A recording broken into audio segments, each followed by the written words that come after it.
আমার পরাণ পাখি কই কেরা করলো এরম কাম আমার পরাণকে কেউ দূরে লইয়া গেছে।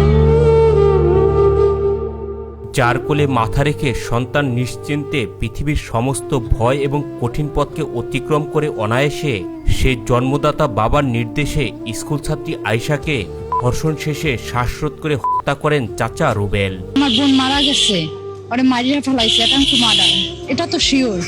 ওরে জবরদস্তি ভাবে মারুক আর নির্যাতন করে মারুক, যে ওরে মার্ডার করা হয়েছে। 10-11 বছর বয়সী মেয়ে কি হচ্ছে কিছু বোঝে না, এর দর্শন করা আর খুন করা এটা তেরণ লাগে। বস্তায় ভরে দেহ করা হয় গুমের চেষ্টা।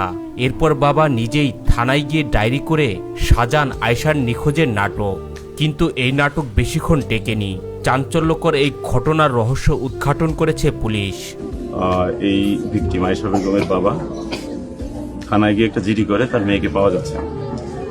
আমরা জিডি গ্রহণ করে আমাদের একটা টিম তদন্তের জন্য পাঠাই। তখন আমার সন্দেহ হলো যে আসলে এই বয়সের একটা মেয়ে কোথাও পালাই যাওয়ার মতো না, আবার হারিয়ে যাওয়া। তো আমি কয়েকজন অফিসার ফোর্স নিয়ে আমি ঘটনাস্থলে এসে স্থানীয় লোকজনের সাথে কথা বলি। পূজার এক পর্যায়ে তার ঘরের ভিতর যখন তল্লাশি করি খুঁজতে বস্তাবন্ধ লাশটি পাওয়া যায়। রবিবার সকালে নিজ বাড়ির রান্নাঘর থেকে আয়েশার বস্তাবন্দি দেহ উদ্ধার করার পরেই চাচা রুবেলকে প্রধান আসামি করে রাঙাবালি থানায় একটি অভিযোগ দায়ের করেন তার বোন সাথী আক্তার। এরপর গ্রেপ্তার করা হয় অভিযুক্ত চাচাকে।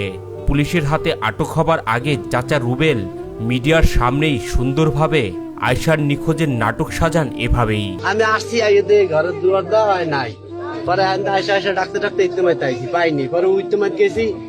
এবার এই যে আমার ঘরের এই সাইডে ওই যে ওয়াসিমের বউ আবার ওই বিলের মধ্যে ধান মান কি যেন করে, হ্যাঁ আবার ওই কোনায় খারাই কই যে আপু আমাকে পাখিরে দেখছেন, হ্যাঁ আবার কই না দাদু হয়তো এদিক নাই ওদিক দেখেন।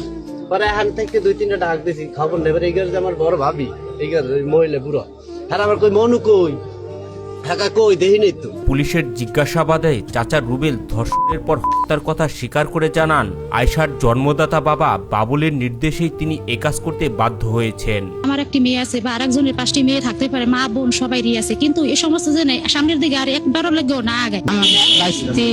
যারা হত্যা করছে এটার ন্যায্য বিচার চাই আমরা। কেউ বাড়ি বিয়ে করে নাই, আমার পরাণকে কেউ দূরে লইয়া গেছে। জানা যায় নিহত আয়েশার মা সৌদি আরব প্রবাসী। বাড়িতে তাদের সঙ্গে বসবাস করা দুঃসম্পর্কের এক আত্মীয়ের সঙ্গে আয়েশার বাবা বাবুলের পরকীয়া সম্পর্ক গড়ে ওঠে। সেই আত্মীয়ের সঙ্গে বাবুল শারীরিক সম্পর্ক করতে গেলে আয়েশা তা দেখে ফেলেন। এরপর ঘটনাটি তার মা ও পরিবারের অন্য সদস্যদের জানিয়ে দেওয়ার কথা বললে ক্ষিপ্ত হয়ে ওঠেন তার বাবা।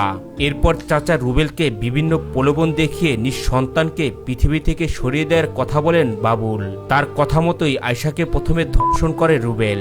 এরপর প্রায় 7 থেকে 8 মিনিট শ্বাসরোধ করে তাকে পৃথিবী থেকে সরিয়ে দেয়। আমরা স্থলথল প্রস্তুত করেছি, আমাদের টিম কাজ করছে।